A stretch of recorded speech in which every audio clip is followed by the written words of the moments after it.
I've got some really bad news for this customer. It's really sad. What is wrong with this thing and how expensive is it going to be? Let's find out. Let's get started.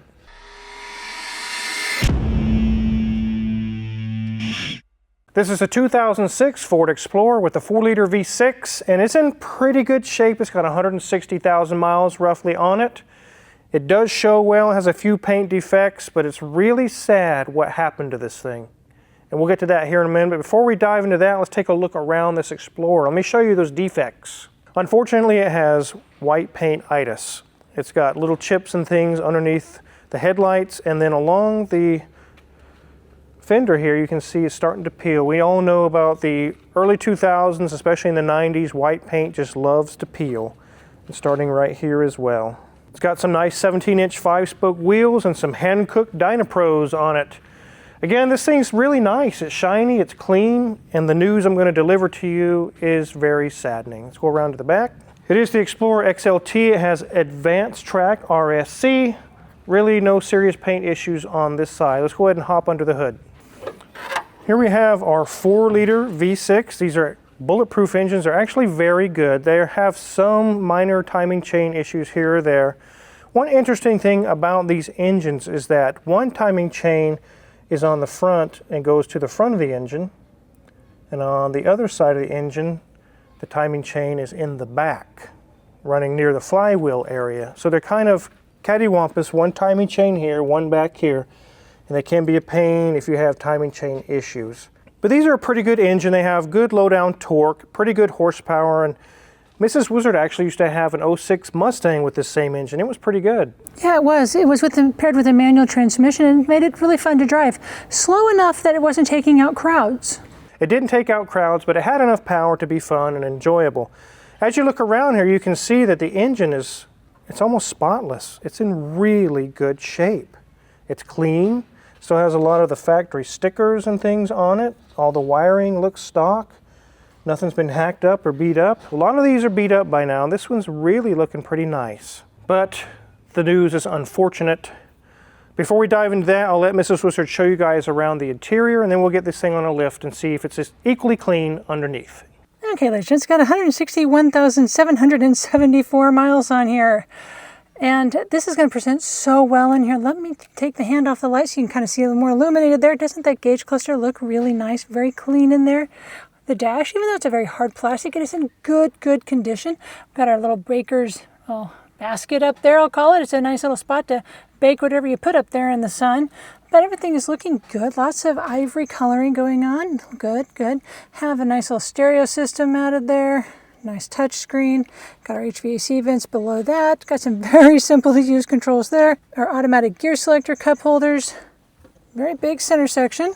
Oh, good. Got some change and some lotion. Nice, liking it. Seats, they're in really nice condition. I wish you could smell this car. It smells new even. Doors, looking nice. Like that it's got a very nice big armrest there. This says Explorer. Even though this isn't as big as some of the SUVs we have seen lately, this is a 7-passenger vehicle. It does have a 3rd row seat back there. One of the seats is kind of pushed forward though, so it's in a half cargo mode back there. But looking nice. For being a light color and in the back seat, they must not have had children because I don't see any marks, nothing going on. Headliner, again, looking good. Here we are at that steering wheel, and this is the only place that is starting to show maybe some wear in there. And somewhere underneath all that is a, steering wheel with may have some blistering, may have something else going on, but hopefully it's doing as well, better than my Band-Aid is right there. But nonetheless says Ford right there. That's the only buttons you got, cruise control. That is it. So let's get this up in the air and see what it looks like on the underneath to be getting such a horrible sentence from the Wizard. So I'm gonna go ahead and move this over to the lift. Really listen to when I started. It has uneven cranking, which tells me some compression issues. Also, listen to the noise. It's pretty bad. All right, let's get it on the lift, Mrs. Wizard.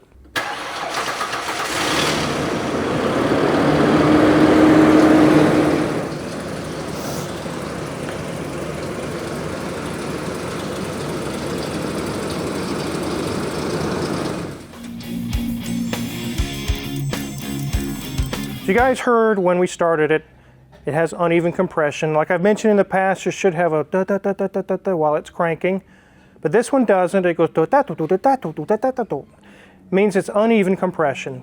And you guys heard the noise, so we're diving into that here in a minute. Right now, let's take a look underneath. Our radiator is not leaking anything seriously. It is a tiny bit seepage here. I'm not sure what that's from. We'll see if it's a side tank or something, but that's not why we have our issues. Nothing leaking from the front of the engine. Take a look at these wheels. The brakes are about 70% remaining. The CV boots are good. Struts are not blown. Nothing loose. Brakes are good, CV boots are good, sway bar link is good. There is a tiny bit of seepage from this CV boot, but nothing worth tearing down yet. Nothing loose there. We do see, it looks like a rear main seal or something leaking right here, some oil coming out. Not super heavily, but pretty heavily, and I can kind of see up top, if you look straight up from here, it's probably the valve cover gaskets. Way up there. Leaks like that can look like a rear main seal and end up being something up high, so make sure you check that. Here's our transmission, nothing leaking from that, but it does have some fluid on it from our oil leak we just showed you. Front drive shaft is good. Again, we have some more of this fluid here is blowing from our leak that's up front. Exhaust is intact. Nothing loose on the rear drive shaft. And then we have our CV boots in the back. It looks good. Sway bar link is good. The shock is not blown out. Nothing loose. CV boots are good. Brakes are about 70% remaining as well on both sides. Sway bar link is good. Nothing loose, and the shock is not blown there either. Our rear differential is not leaking. Our spare tire has plenty of air. Let's check out the date codes on those tires. We do show a date code of 1222, so they're just a couple 3 years old. But one thing that's interesting is as I was spinning this tire around to check the date codes, it sounds like there's a marble inside of it. Listen, guys.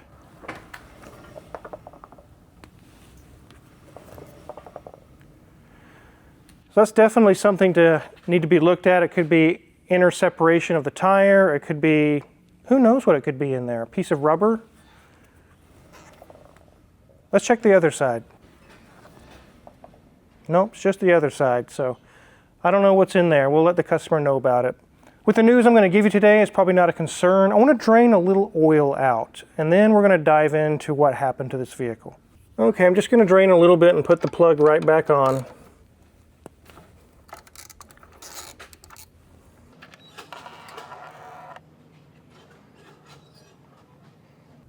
That should be good. Okay, I got a little bit of oil drain. Let's dive into what happened to this vehicle. Let's get this thing on the ground first.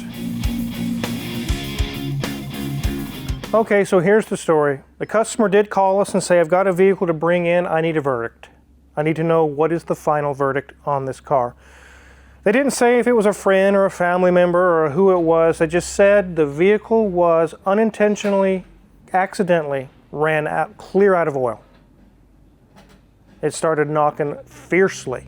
I mean, it was terrible. They went ahead and put some oil in it and they drove it here somehow, but the damage is already done. You guys heard me start it and drive it in here and it's like, oh, Car Wizard, you could really wreck the engine. It's already wrecked. The damage is done. So let's get the hood open and get a closer examination of the sounds that it's making. It's really bad. Okay, I'll go get in the driver's seat and start it again. I'm gonna let it idle for a few seconds and you can just hear, there's not just one or two noises, it's a plethora of multiple things clattering and clacking. It's really bad.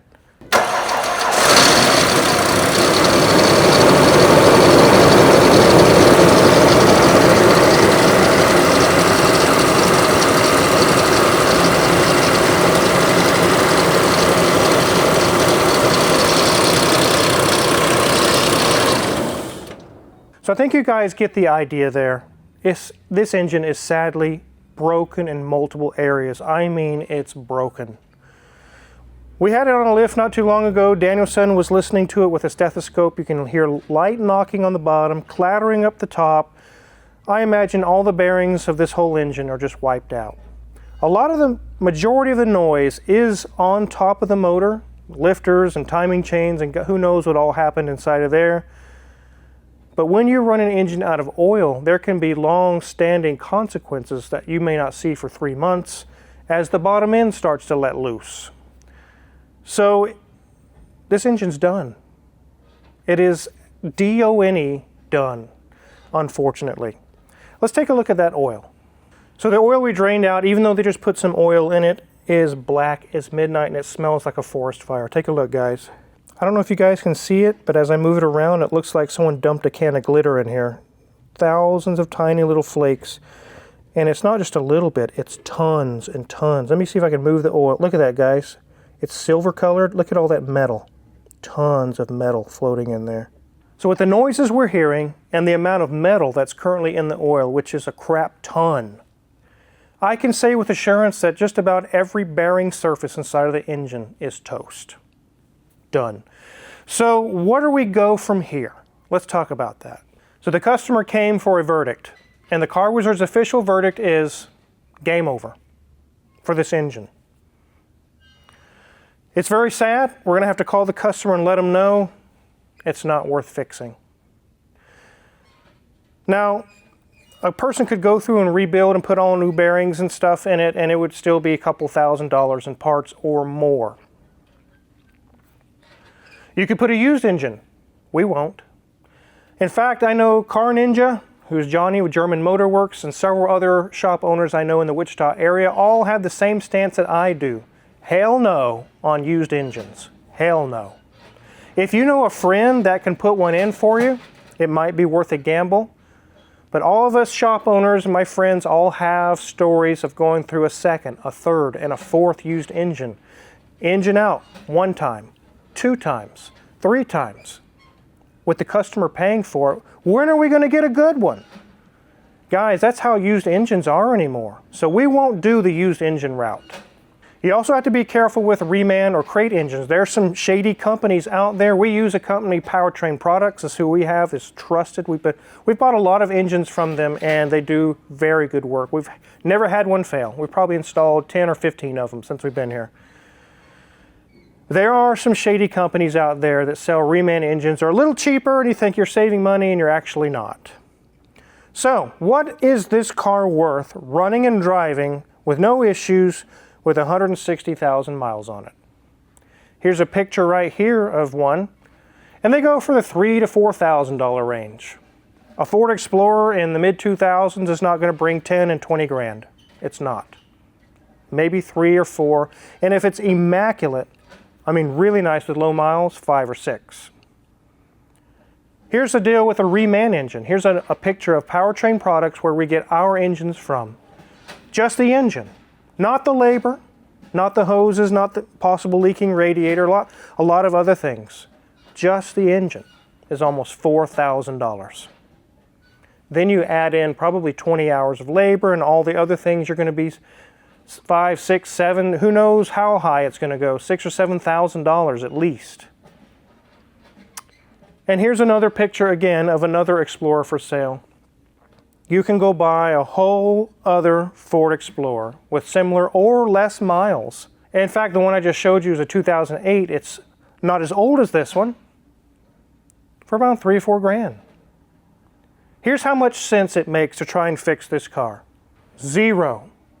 Not even 1%. 0% worth fixing. I wouldn't do it. So there's the idea, hey, I know a guy, I have a friend who's supposedly a mechanic and says they can fix this for $500 or $1,000. Guys, I've been through that story many times. I've gotten so many emails of, I took my car to a guy, I thought he could fix it. It's even worse than when it started, and I'm still out $1,500. Will you take my car on? Hell no. When you go down the road of letting somebody else touch your car that's not really certified to be working on your car or trained, they could absolutely ruin your car. And then you're even worse off than when you started.